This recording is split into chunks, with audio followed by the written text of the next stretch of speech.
Friends, ఈ video మీ నచ్చితే like చేయండి, షేర్ చేయండి, సబ్స్క్రైబ్ చేసుకోండి. నేను వీడియో అప్లోడ్ చేయగానే ఇన్స్టెంట్గా అలర్ట్ పొందడానికి బెల్ సింబల్ ప్రెస్ చేసి ఆల్ సెలెక్ట్ చేసుకోండి. ఈ వీడియోలో ఫైనాన్షియల్ ఇయర్ 2021-22 అనగా అసెస్మెంట్ ఇయర్ 2022-23 సంవత్సరానికి సంబంధించి మన యొక్క ఇన్కమ్ ట్యాక్స్ ఎంత పడింది అనేది ఏ విధంగా క్యాలిక్యులేషన్ చేసుకోవాలనేది ఒక ఎక్సెల్ సాఫ్ట్వేర్ ద్వారా ఈ వీడియోలో తెలియజేయడం జరుగుతుంది. ముందుగా ఈ ఇన్కమ్ ట్యాక్స్ సాఫ్ట్వేర్ని ఏ విధంగా డౌన్లోడ్ చేసుకోవాలని చూద్దాం. ముందుగా ఈ ఇన్కమ్ ట్యాక్స్ సాఫ్ట్వేర్ను డౌన్లోడ్ చేసుకోవడానికి గూగుల్లో అమరావతి టీచర్ అని చెప్పి సెర్చ్ చేయండి. అప్పుడు కనిపించిన amravatiteacher.com వెబ్సైట్ను ఓపెన్ చేయండి. ఇది నాకు సంబంధించి అఫీషియల్ వెబ్సైట్. ఈ వెబ్సైట్లో ఇక్కడ న్యూ లింక్స్లోనే KSS Prasad income tax software financier 2021-22 అని చెప్పేసి ఇక్కడ లింక్ ఉంటుంది. ఈ లింక్ మీద క్లిక్ చేయగానే అప్పుడు ఇంకొక పేజీ ఓపెన్ అవుతుంది. దీంట్లో మీరు క్రిందకు వచ్చేస్తే ఇక్కడ ఈ సాఫ్ట్వేర్ని మీరు ఎక్సెల్లోకి డౌన్లోడ్ చేసుకోవచ్చు. ఇక్కడ డౌన్లోడ్ చేసుకోవడానికి ఇక్కడ డౌన్లోడ్ క్లిక్ హియర్ ఉంది కదా, లేదంటే ఇక్కడ లింక్ ఉంటుంది. ఈ లింక్ మీద క్లిక్ చేస్తే ఈ విధంగా ఓపెన్ అవుతుంది. మీరేం చేస్తారంటే ఇలా బ్రౌజర్లో ఓపెన్ చేసి మీరు ఎడిట్ చేయవద్దు. దీనిని మీరు కంపల్సరీగా ఈ ఫైల్ని మీరు డౌన్లోడ్ చేసుకోవాలి. అంటే ఇక్కడ మీరు సిస్టంలో ట్రై చేస్తే ఈ విధంగా డౌన్లోడ్కి వెళ్ళిపోయి మైక్రోసాఫ్ట్ ఎక్సెల్ అని చెప్పేసి మీరు డౌన్లోడ్ చేయండి. అంతేగాని బ్రౌజర్లో ఓపెన్ చేయొద్దు. డౌన్లోడ్ చేసిన తర్వాత ఎక్సెల్లోకి వెళ్ళిపోయి ఆ ఫైల్ను ఓపెన్ చేయండి. అప్పుడు మీకు ఈ సాఫ్ట్వేర్ అనేది 100% పనిచేస్తుంది. అంతేగాని బ్రౌజర్లో మాత్రం మీరు మార్పులు చేర్పులు చేయవద్దు. అదేవిధంగా ఈ amravatiteacher.com వెబ్సైట్లో ఇది ట్రయల్ వెర్షన్ అనమాట. ఎప్పటికప్పుడు ఈ వెర్షన్ని అప్డేట్ చేయడం జరుగుతుంది. కాబట్టి లేటెస్ట్ వెర్షన్ కొరకు ఎప్పటికప్పుడు ఈ amravatiteacher.com ఓపెన్ చేసేసి మీరు లేటెస్ట్ వెర్షన్ని డౌన్లోడ్ చేసుకొని ఫైనల్ వెర్షన్లోనే మీరు మీ యొక్క ఇన్కమ్ ట్యాక్స్ క్యాలిక్యులేషన్ అనేది చేసుకోగలరు. ముందుగా ఇన్కమ్ ట్యాక్స్ క్యాలిక్యులేషన్ చెప్పే ముందు అసలు ఈ ఫైనాన్షియల్ ఇయర్ అంటే 2021-22 ఆర్థిక సంవత్సరానికి సంబంధించి ట్యాక్స్ స్లాబ్స్ ఏ విధంగా ఉన్నాయనే చూద్దాం. తర్వాత మన యొక్క ఇన్కమ్ ట్యాక్స్ని ఏ విధంగా క్యాలిక్యులేషన్ చేసుకోవాలనే చూద్దాం. ముందుగా ఈ ఫైనాన్షియల్ ఇయర్ 2021-22 సంవత్సరానికి సంబంధించి ఎలాంటి మార్పులు లేవు. అంటే గత ఆర్థిక సంవత్సరానికి ఈ సంవత్సరానికి పోలిస్తే ఎలాంటి చేంజెస్ అనేవి లేవు. స్లాబ్స్ సేమ్ అవే స్లాబ్స్ కంటిన్యూ అవటం జరిగినాయి. అంటే మీకు స్క్రీన్ మీద కనిపిస్తుంది కదా, ఇది జనరల్ పబ్లిక్ సంబంధించింది, ఇది సీనియర్ సిటిజన్స్, ఇది వెరీ సీనియర్ సిటిజన్స్. ఇక్కడ ఏజ్ కూడా ఉంటుంది. ఈ ఏజ్ ప్రకారం ట్యాక్స్ స్లాబ్స్ ఉంటాయి. ఇవి గత ఆర్థిక సంవత్సరానికి సంబంధించిన స్లాబ్సే ఇప్పుడు కూడా కంటిన్యూ అయినాయి. ఇప్పుడు మనం జనరల్ పబ్లిక్ చూసుకుంటే అంటే బిలో 60 years ఏజ్ చూసుకుంటే అప్ టు 2.5 lakhs వరకు ఎలాంటి ట్యాక్స్ అనేది పడదు. నెక్స్ట్ 2.5 to 5 lakhs వరకు 5%. అదే 5 to 10 lakhs వరకు అయితే 20%. అదే అబౌవ్ 10 lakhs అయితే 30%. ఈ విధంగా స్లాబ్స్ ఉన్నాయి. ఇంకా మిగతా వారికి సంబంధించి ట్యాక్స్ మీకు స్లాబ్స్ మీకు స్క్రీన్ మీద కనిపిస్తున్నట్లుగా ఉన్నాయి. అదేవిధంగా వీటిల్లో కూడా ఎలాంటి మార్పు అనేది లేదు. ఇది ఓల్డ్ ట్యాక్స్ రిజిమ్కి సంబంధించింది. అదే మనం న్యూ ట్యాక్స్ రిజిమ్ని మీరు ఆప్ట్ చేసుకున్నారనుకోండి, దాంట్లో మనం స్లాబ్స్ వస్తే ఈ విధంగా బిలో 60 years ఏజ్, ఇది 60 to 80, ఇది మోర్ దెన్ 80 years ఏజ్. ఈ విధంగా స్లాబ్స్ ఉన్నాయి. వీటిల్లో మనం బిలో 60 years ఏజ్ అంటే జనరల్ పబ్లిక్ చూసుకుంటే అప్ టు 2.5 lakhs వరకు ఎలాంటి ట్యాక్స్ లేదు. 2.5 to 5 lakhs వరకు 5%, 5 to 7.5 lakhs వరకు 10%, 7.5 to 10 అయితే 15%, 10 to 12.5 lakhs అయితే 20%, 12.5 to 15 lakhs అయితే 25%, అబౌవ్ 15 lakhs అయితే 30%. ఈ విధంగా మనకి స్లాబ్స్ ఉన్నాయి. ఇవి కూడా గత సంవత్సరానికి సంబంధించినవి, సేమ్ అవే కంటిన్యూ అయినాయి. ఇప్పుడు ఈ రెండిటిలో ఏది బెటర్ అనేది నెక్స్ట్ మరలా ఇంకొక వీడియో చేయడం జరుగుతుంది. ఏ విధంగా మనకు ఓల్డ్ న్యూ ట్యాక్స్ రిజిమా, దేంతో మనం క్యాలిక్యులేషన్ చేసుకుంటే మనకి ట్యాక్స్ సేవ్ అవుతుంది అనేది నెక్స్ట్ మరలా వీడియో చేయడం జరుగుతుంది. ఇప్పుడు స్లాబ్స్ తెలుసుకున్నాం కదా, ఇప్పుడు మనం మన యొక్క ఇన్కమ్ ట్యాక్స్ క్యాలిక్యులేషన్ ఏ విధంగా ఈ ఎక్సెల్ సాఫ్ట్వేర్ను ఉపయోగించి మనం క్యాలిక్యులేషన్ చేసుకోవాలనేది ఇప్పుడు డీటెయిల్గా చూద్దాం. ఈ ఇన్కమ్ ట్యాక్స్ సంబంధించి ఇప్పటికప్పుడు లేటెస్ట్ వెర్షన్ కానీ లేటెస్ట్ న్యూస్ కొరకు కానీ నా వెబ్సైట్ అయిన amravatiteacher.comని విజిట్ చేయండి. ముందుగా ఇక్కడ మనకి ఈ ఎక్సెల్ సాఫ్ట్వేర్లో పార్ట్ ఏ, పార్ట్ బి, అదేవిధంగా ఇక్కడ పార్ట్ సి ఉంటుంది. ఈ మూడింటిని ఏ విధంగా యూజ్ చేయాలనేది చూద్దాం. ముందుగా ఇక్కడ ఎంప్లాయీ నేమ్ ఉంది కదా, ఎంప్లాయీ నేమ్ వద్ద మన యొక్క పేరు ఇచ్చేస్తాం. ఇక్కడ నెక్స్ట్ డిజిగ్నేషన్ ఇస్తాము, నెక్స్ట్ స్కూల్ ఇస్తాము, వర్కింగ్ ప్లేస్ ఇస్తాము, మండలం ఇస్తాము, district, pan number, employee treasury, ఇది అందరికీ తెలిసిందే. నెక్స్ట్ ఇక్కడికి వచ్చేసరికి ఇవి డీడీ గారి యొక్క వివరాలు ఇక్కడ ఇస్తాము. నేము, డిజిగ్నేషన్, ఇవన్నీ డీడీ గారి యొక్క వివరాలు. డీడీ గారి యొక్క ట్యాన్ నెంబరు, డీడీ గారి యొక్క పాన్ నెంబరు, వీటిని ఇక్కడ ఇస్తాం. నెక్స్ట్ ఇక్కడ పెన్షనబుల్ ఆర్ సిపిఎస్, ఇక్కడ పిఎఫ్ వారైతే పెన్షనబుల్ అని చెప్పి సెలెక్ట్ చేసుకోండి. అదే సిపిఎస్ వారైతే సిపిఎస్ అని చెప్పేసి ఇక్కడ సెలెక్ట్ చేసుకోవాల్సి ఉంటుంది. నెక్స్ట్ ఇక్కడ వెకేషన్, నాన్ వెకేషన్, ఇక్కడ టీచర్స్ సంబంధించి వెకేషన్ డిపార్ట్మెంట్ కాబట్టి వెకేషన్ సెలెక్ట్ చేసుకోండి. అదే ఎవరైనా సరే మీకు కనుక నాన్ వెకేషన్ పోస్ట్ అప్లికబుల్ అయితే నాన్ వెకేషన్ని సెలెక్ట్ చేసుకోండి. Next rented or own house. ఇక్కడ రెంటెడ్ హౌస్ అని చెప్పి సెలెక్ట్ చేసుకుంటే ఇక్కడ హెచ్ఆర్ఏ అనేది క్లెయిమ్ అవుతుంది. అదే మీరు ఓన్ హౌస్ అని చెప్పేసి మీరు సెలెక్ట్ చేశారంటే మీకు హెచ్ఆర్ఏ అనేది డిడక్ట్ అవ్వదు, అంటే మీకు అది క్లెయిమ్ అవ్వదు. కాబట్టి మీరు హెచ్ఆర్ఏని క్లెయిమ్ చేసుకోవాలనుకుంటే రెంటెడ్ హౌస్ అని చెప్పి సెలెక్ట్ చేసుకోండి. Next PHC allowance.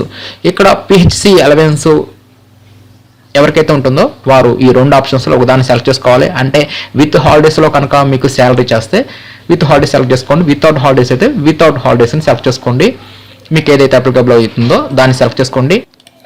నెక్స్ట్ ఇక్కడ basic pay as on January 21, 2021 జనవరిన ఉన్న మీ యొక్క బేసిక్ పేని ఇక్కడ మీరు సెలెక్ట్ చేసుకోండి. నెక్స్ట్ ఇంక్రిమెంట్ మంత్, ఇక్కడ మీ యొక్క ఇంక్రిమెంట్ మంత్ని సెలెక్ట్ చేసుకోండి. నెక్స్ట్ ప్రమోషన్ ఇంక్రిమెంట్, మీరు కనుక ప్రమోషన్ తీసుకొని ఉన్నట్లయితే అప్పుడు మీ యొక్క ప్రమోషన్ ఇంక్రిమెంట్ని ఇక్కడ ఇవ్వవలసి ఉంటుంది. లేదంటే సెలెక్ట్ అని చెప్పేసి ఇలాగే వదిలేసేయండి. మీరు కనుక ఇంక్రిమెంట్ మంత్ని సెలెక్ట్ చేసుకుంటే ఇక్కడ ఇంక్రిమెంట్ డేటా లేదంటే ప్రమోషన్ డేటా, అదే అంటే మీరు ప్రమోషన్ తీసుకుంటే మీరు ఇచ్చే ఆప్షన్ అనేది ఇంక్రిమెంట్ డేట్కి ఇస్తే అప్పుడు ఇంక్రిమెంట్ డేట్ని సెలెక్ట్ చేసుకోండి. అదే ప్రమోషన్ డేట్కి ఇస్తే ప్రమోషన్ డేట్ని సెలెక్ట్ చేసుకోండి. ఈ విధంగా మీరు ప్రమోషన్ తీసుకున్న వారు ఈ ఆప్షన్ సెలెక్ట్ చేసుకోవాలి. నెక్స్ట్ అదేవిధంగా ఏఎస్ 6, 12, 18, 24 ఎవరికైనా సరే ఈ ఫైనాన్షియల్ ఇయర్ అంటే 2021, 2022లో కనుక మీరు తీసుకొని ఉన్నట్లయితే అప్లికబుల్ సెలెక్ట్ చేసుకోండి. అప్పుడు మీరు ఏ తేదీన ఏఎస్ తీసుకున్నారో ఆ డేట్ని ఇక్కడ మీరు సెలెక్ట్ చేసుకోండి. అదేవిధంగా తేదీని కూడా కరెక్ట్గా ఇవ్వవలసి ఉంటుంది. అప్లికబుల్ కాకపోతే సెలెక్ట్ అని చెప్పేసి వదిలేసేయండి. అదేవిధంగా హాఫ్ వే లీవ్ కనుక మీరు తీసుకొని ఉన్నట్లయితే ఏ మంత్లో తీసుకున్నారు, ఎన్ని రోజులు తీసుకున్నారు అనేది ఇక్కడ మీరు సెలెక్ట్ చేసుకోవాల్సి ఉంటుంది. ఇది ఫ్రమ్ టు, ఎప్పటి నుంచి ఎప్పటిదాకా తీసుకున్నారు అనేది ఇక్కడ ఇవ్వవలసి ఉంటుంది. నెక్స్ట్ సరెండర్ లీవ్, మీరు కనుక సరెండర్ లీవ్ తీసుకుంటే 15 డేసా 30 డేసా, 15 డేస్ అనుకోండి, ఏ నెలలో తీసుకున్నారు. ఇక్కడ ఈ సరెండర్ లీవ్ కనుక సపరేట్గా క్యాలిక్యులేషన్లో చూపించాలనుకుంటే సపరేట్ అని చెప్పేసి చూపిస్తే కింద చూపించడం జరుగుతుంది. ఈ సపరేట్ అని చెప్పేసి ఎలాగే ఉంచేసేయండి. అదేవిధంగా మీకు కనుక పీపీఎఫ్పే అనేది ఉంటే ఇక్కడ ఆ అమౌంట్ని ఇక్కడ ఇచ్చేసేయండి, టోటల్ మొత్తాన్ని కలిపి. నెక్స్ట్ హెచ్ఆర్ఏ, మీ యొక్క హెచ్ఆర్ఏ స్లాబ్ని ఇక్కడ మీరు సెలెక్ట్ చేసుకోండి. ఈ హెచ్ఆర్ఏ స్లాబ్ కనుక మారిందనుకోండి, ఆ మారిన స్లాబ్ని ఇవ్వండి. ఎప్పటి నుంచి మారింది అనేది ఇక్కడ మంత్ డేటు సెలెక్ట్ చేసుకోండి.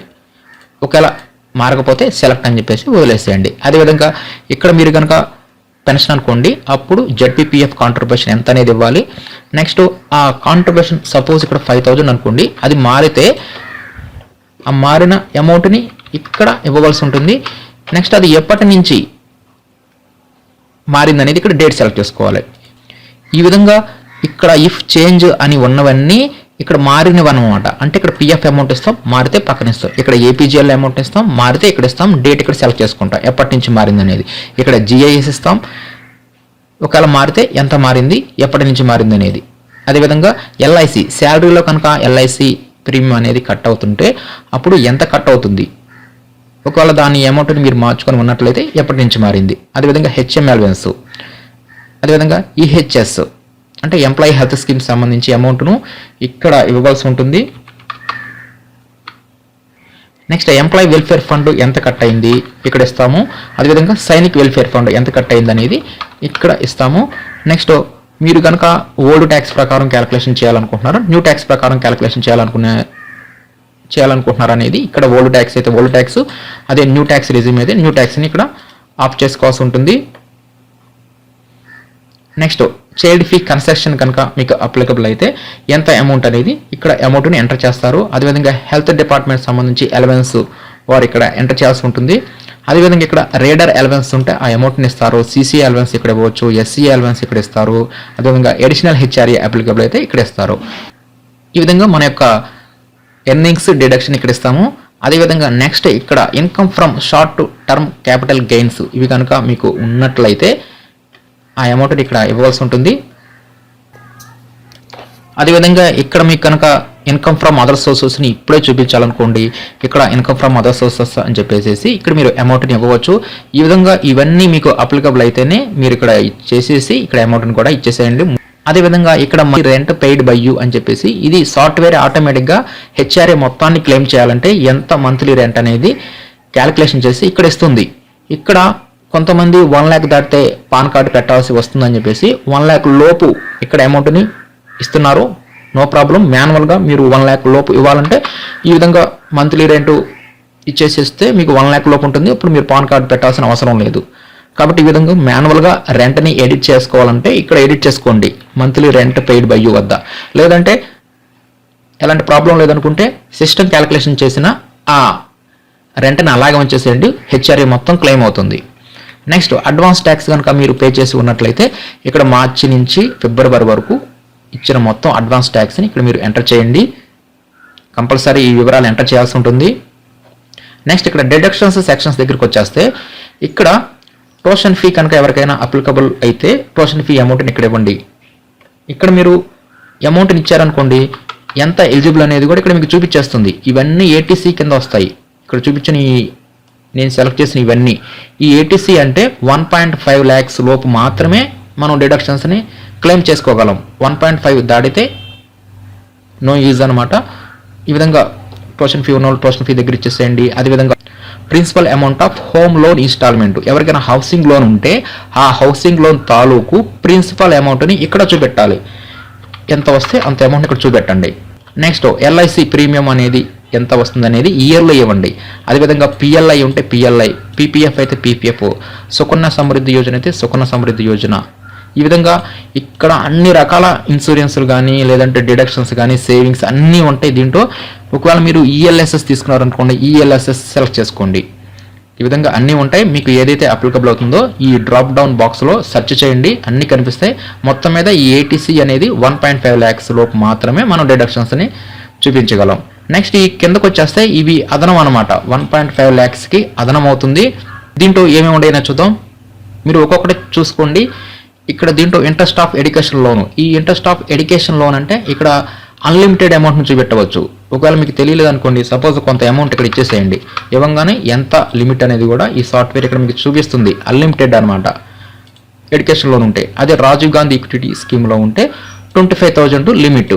అదే నేషనల్ పెన్షన్ స్కీమ్ అంటే నాన్ సిపిఎస్ ఎవరైనా సరే అడిషనల్గా 50,000ని ఏటీసీసీడీ 1Bలో చూపెట్టవచ్చు.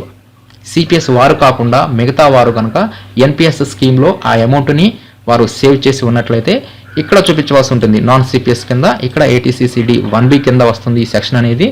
దీనికి 50,000 లిమిట్ ఉంటుంది. కాబట్టి ఇక్కడ మీరు డ్రాప్ డౌన్ సెలెక్ట్ చేసుకోండి. ఇక్కడ మీకు చూపించడం జరుగుతుంది. ఇక్కడ ఇంట్రెస్ట్ ఆఫ్ హౌసింగ్ లోన్, ఇక్కడ మీ యొక్క హౌసింగ్ లోన్కి సంబంధించి ఇంట్రెస్ట్ అమౌంట్ని ఇక్కడ ఇస్తారు సెక్షన్ 24 వద్ద. ఇక్కడ 2 lakhs వరకు తీసుకుంటుంది. అదే ప్రిన్సిపల్ అమౌంట్ వచ్చేసరికి ఇది ఏటీసీ కింద వెళ్తుంది. 1.5 lakhs లోపే అది కూడా మర్జ్ అయిపోతుంది. కాబట్టి ఇక్కడ హౌసింగ్ లోన్ 2 lakhs లోపు, ఇక్కడ 2 lakhs లోపు వరకు మాత్రమే ఇక్కడ అమౌంట్ని మనం చూపించుకోవచ్చు. కాబట్టి హౌసింగ్ లోన్ ఇంట్రెస్ట్ని ఇక్కడ చూపెట్టండి సెక్షన్ 24లో. నెక్స్ట్ 80D మెడికల్ ఇన్సూరెన్స్కి సంబంధించి ప్రీమియం ఎవరైనా కడుతున్నట్లయితే, అంటే ఇది ఈహెచ్ఎస్ కాకుండా అదనంగా 80Dకి సంబంధించింది. ఇక్కడ మీరు అమౌంట్ని ఇస్తే ఎంత ఎలిజిబుల్ అనేది కూడా చూపించడం జరుగుతుంది. ఇక్కడ 25,000 80D కింద వీరు చూపెట్టవచ్చు. వీటిలో కనుక మీకు ఏదైతే అప్లికబుల్ అవుతుందో దాన్ని మీరు సెలెక్ట్ చేసుకోండి. ఇది మెడికల్ ఇన్సూరెన్స్ ఎవరైనా కడుతుంటేనే ఈ 80Dలో చూపెట్టండి. నెక్స్ట్ ఇక్కడ ATU ఇదేంటంటే ఫిజికల్లీ డిజేబుల్డ్ పర్సన్స్ ఎవరైనా ఉన్నట్లయితే వారు 40% డిజేబిలిటీ ఉంటే ఆటోమేటిక్గా 75,000ని ఇక్కడ మీరు క్లెయిమ్ చేసేయవచ్చు. నో ప్రాబ్లం, ఎలాంటి ప్రూఫ్స్ పెట్టవలసిన అవసరం లేదు. అదేవిధంగా 80% అబౌవ్ డిజేబిలిటీ ఉంటే 1,25,000 అమౌంట్ని మీరు ఇక్కడ క్లెయిమ్ చేసుకోవచ్చు. దీనికి కూడా ఎలాంటి రిసిప్ట్స్ అవసరం లేదు. ఈ విధంగా డిజేబిలిటీ ఉన్నవారు వారి యొక్క డిజేబిలిటీ పర్సంటేజ్ని బట్టి ఇక్కడ అమౌంట్ని క్లెయిమ్ చేసుకోండి. Next donations of charitable institution, ఇది ATG అనమాట. ATG కింద మీరు విడిగా ATG కింద ఎవరైనా అమౌంట్ని కట్టి ఉన్నట్లయితే, అంటే ఎంప్లాయీ వెల్ఫేర్ ఫండ్ అవి కాకుండా, Sainik welfare fund, employee welfare fund కాకుండా అదనంగా మీరు ఇంకేమైనా సరే డొనేషన్స్ చేసి ఉన్నట్లయితే ఆ ATG అమౌంట్ని ఇక్కడ చూపించుకోండి. ఇంకేమైనా ఉంటే ఇక్కడ ఇచ్చేసేయండి. ఈ విధంగా ఇవి డిడక్షన్స్ ATC కిందవి, ఇవి ATC కాకుండా అదనం సేవింగ్ సెక్షన్స్. వీటిలో మీకు అప్లికబుల్ అన్ని రకాల ఆప్షన్స్ అన్నీ ఇక్కడ ఉంటాయి. ఇవి చేస్తారు. నెక్స్ట్ ఇక్కడికి వచ్చేస్తే ఇదేంటంటే హౌసింగ్ లోన్ ఎవరైతే చూపెడుతున్నారో వారు ఎస్ అని చెప్పేసి సెలెక్ట్ చేసుకోండి. సపోజ్ ఇక్కడ హౌసింగ్ లోను 1.5 lakhs నేను చూపెట్టాను అనుకోండి, ఇక్కడ ఎస్ అని ఇచ్చేసేయండి. మీరు ఇక్కడ ఈ పైన ఉన్న ఏలు బీలు ఇవేంటంటే మీరు హౌసింగ్ లోను క్లెయిమ్ చేసుకోవాలి, అదేవిధంగా హెచ్ఆర్ఏ కూడా క్లెయిమ్ చేసుకోవాలి. రెండు మీరు చూపెట్టాలనుకోండి, అలాంటప్పుడు ఇక్కడ ఏ వాల్యూ ఇస్తారు అంటే మీరు హెచ్ఆర్ఏ కూడా చూపెట్టాలి, హౌసింగ్ లోన్ కూడా చూపెట్టాలి. అంటే మీ యొక్క ఇంటిని రెంట్కి ఇస్తున్నట్టు అయింది, మీరు ఎక్కడో రెంట్ ఇంట్లో ఉన్నట్లు అయింది, ఎందుకంటే మీరు హెచ్ఆర్ఏ క్లెయిమ్ చేస్తున్నారు కాబట్టి. అప్పుడు మీ ఇంటి మీద కొంత ఆదాయాన్ని ఇక్కడ చూపెట్టాలి. Actual rent received from house property, suppose ఎంతో కొంత ఒక 10,000 ఇక్కడ చూపెట్టాల్సి ఉంటుంది. నెక్స్ట్ మీ ఇంటికి ఎంత మున్సిపల్ ట్యాక్స్ లేదంటే పంచాయతీ ట్యాక్స్ కడుతున్నారో ఆ అమౌంట్ని ఇక్కడ ఇచ్చేసేయండి. ఫైనల్లో వస్తుంది అనేది ఇక్కడ చూపిస్తుంది క్యాల్కులేషన్. ఇక్కడ కూడా మీరు రెంటెడ్ హౌస్ అని చెప్పి సెలెక్ట్ చేసుకోవాలి. అప్పుడు మీరు రెంట్ హౌస్ అని సెలెక్ట్ చేసుకుంటే మీకు హెచ్ఆర్ఏ క్లెయిమ్ అవుతుంది, అదేవిధంగా హౌసింగ్ లోన్ కూడా క్లెయిమ్ అవుతుంది. దీనికి సంబంధించి నెక్స్ట్ మరలో ఇంకొక వీడియో అనేది చేయడం జరుగుతుంది. అదే మీరు రెంట్ హౌస్లో ఉండలేదు, ఓన్లీ హౌసింగ్ లోన్ మాత్రమే చూపెట్టాలనుకోండి, ఇక్కడ ఓన్ హౌస్ అని చెప్పి సెలెక్ట్ చేసుకోండి. అదేవిధంగా ఇక్కడ ఈ అమౌంట్లు కూడా ఏమీ ఇవ్వవద్దు, ఇలాగే బ్లాంక్గా వదిలేసేయండి. టోటల్గా మీరు ఎంత అమౌంట్ అయితే ఇస్తారో ఇక్కడ మ్యాక్సిమం 2 lakhs వరకు తీసుకుంటుంది, అంత అమౌంట్ మీకు డిడక్ట్ అవ్వటం జరుగుతుంది. దానికి సంబంధించింది అనమాట ఈ ఆప్షన్స్. ఇంతటితో మనకి ఈ సాఫ్ట్వేర్ సంబంధించి ఈ డేటా మొత్తం ఇచ్చేసాము. ఇప్పుడు ఆటోమేటిక్గా మనకి ఎంత ట్యాక్స్ అనేది క్యాల్కులేషన్ అయిపోతుంది. మీరు ఎనెక్సర్ 1లోకి వచ్చేసేయండి. ఈ ఎనెక్సర్ 1లో ఇక్కడ ఆటోమేటిక్గా మీరు ఇచ్చిన వాల్యూస్ ప్రకారం ఇక్కడ ఎనెక్సర్ 1 అనేది జనరేట్ అవుతుంది. అదేవిధంగా ఎనెక్సర్ 2 కూడా ఆటోమేటిక్గా ఇక్కడ మీకు జనరేట్ అయిపోతుంది. ఇక్కడ నేను ఓన్ హౌస్ ఇచ్చాను కాబట్టి ఇక్కడ రెంట్ అనేది క్లెయిమ్ అవ్వాలా. అదేవిధంగా నేను ఇంట్రెస్ట్ ఆన్ హౌసింగ్ లోన్ ఇచ్చా కాబట్టి ఇక్కడ దీని వరకు మైనస్ అయింది. అదే ఇక్కడ నేను ఈ డేటా షీట్లో కనుక ఇక్కడ ఓన్ హౌస్ కాకుండా రెంటెడ్ హౌస్ ఇచ్చాను అనుకోండి, అప్పుడు ఇక్కడ ఎంతో కొంత అమౌంట్ చూపెట్టాలి, అదేవిధంగా ట్యాక్స్ కూడా ఇక్కడ చూపెట్టాలి. అప్పుడు మీరు ఈ క్యాల్కులేషన్లోకి వెళ్ళిపోతే ఇక్కడ హెచ్ఆర్ఏ క్లెయిమ్ అవుతుంది. అదేవిధంగా ఇక్కడ ఎంతైతే ఈ హౌసింగ్ లోన్ ఇంట్రెస్ట్ అమౌంట్ వస్తుందో ఆ అమౌంట్ ఇక్కడ మైనస్ అవ్వడం జరుగుతుంది. ఇంకా నెక్స్ట్ ఈ మిగతావన్నీ ఆటోమేటిక్గా జనరేట్ అయిపోతాయి. ఏటీసీ కానీ ఏటీసీసీడీ 1, ఏటీసీసీడీ 1B కింద స్ప్లిట్ అవ్వటం, ఇవన్నీ ఆటోమేటిక్గా ఈ సాఫ్ట్వేర్ చూసుకుంటుంది. మనం క్యాల్కులేషన్ని అర్థం చేసుకోవాల్సిన అవసరం లేదు. ఆటోమేటిక్గా ఈ సాఫ్ట్వేర్ ప్రకారం మనకి ఎలా అయితే యూస్ఫుల్గా ఉంటుందో ఆ విధంగా ఈ సాఫ్ట్వేర్ అనేది మనకి జనరేట్ చేసేస్తుంది ఈ వాల్యూస్ని. నెక్స్ట్ ఇక్కడ మనకి ఫామ్ 16లోకి వచ్చేస్తే ఇక్కడ ఫామ్ 16 ఇది ఫ్రంట్ పేజ్ అవుతుంది. అదేవిధంగా ఫామ్ 16 బ్యాక్, ఇది బ్యాక్ పేజ్ అవుతుంది. మనం ఈ ఎనెక్సర్ 1ని ఎనెక్సర్ 2ని ఫామ్ 16 బ్యాక్ వీటన్నిటిని మనం ప్రింట్అవుట్ తీసుకోవాలి. అదేవిధంగా ఫామ్ 12BB ఈ ఫామ్ను కూడా మనం ప్రింట్అవుట్ అనేది తీసుకోవాల్సి ఉంటుంది. అదేవిధంగా చివరిలో ఇక్కడ రెంట్ రిసిప్ట్ అని చెప్పేసి మనం ఇచ్చిన అక్కడ జనరేట్ అయిన రెంట్ ప్రకారం ఇక్కడ ఈ రిసిప్ట్ అనేది జనరేట్ అవుతుంది. ఇక్కడ రెసిడెన్షియల్ అడ్రస్ రాయాలి. అదేవిధంగా స్టాంపు, హౌస్ ఓనర్ యొక్క సిగ్నేచర్ కూడా తీసుకోవాల్సి ఉంటుంది. ఇక్కడ రెంట్ అనేది 1 lakh దాటితే పాన్ కార్డ్ అనేది కంపల్సరీగా అటాచ్ చేయాలి. ఈ విధంగా ఈ కేఎస్ఎస్ ప్రసాద్ గారి యొక్క ఇన్కమ్ ట్యాక్స్ సాఫ్ట్వేర్ను ఉపయోగించి మన యొక్క ఇన్కమ్ ట్యాక్స్ క్యాల్కులేషన్ను ఈ విధంగా మనం క్యాల్కులేట్ చేసుకుంటాం.